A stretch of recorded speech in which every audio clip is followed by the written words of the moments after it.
নজরুল ইসলাম, জননেতা ব্যারিস্টার নজরুল ইসলাম।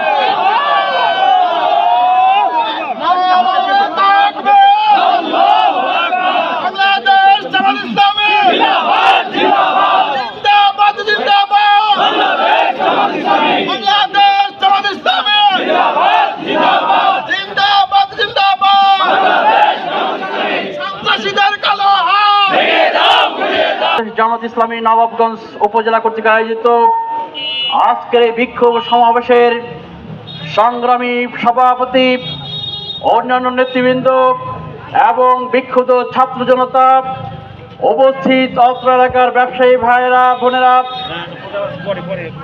আজকে আমরা এখানে দাঁড়িয়েছি অত্যন্ত বিক্ষুব্ধ, সংক্ষিপ্ত হৃদয় নিয়ে।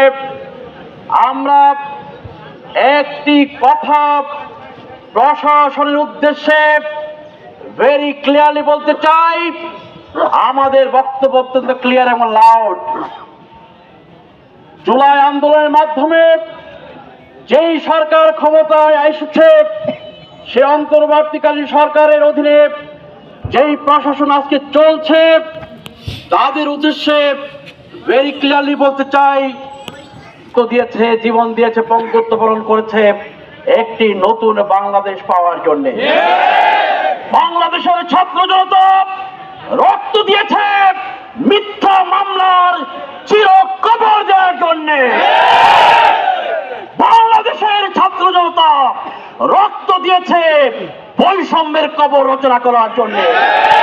বাংলাদেশের ছাত্র জনতা রক্ত দিয়েছে রাজনৈতিক হীন উদ্দেশ্য নিয়ে কোন মিথ্যা মামলার মাধ্যমে ফায়দা হাসিলের চির কবর রচনার জন্য।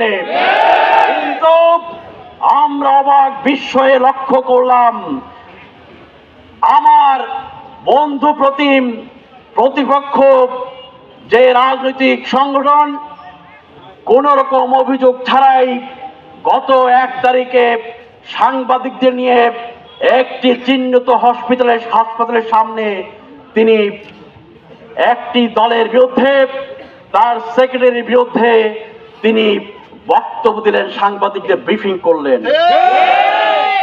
আমরা বিস্ময়ে হতবাক হয়ে যাই।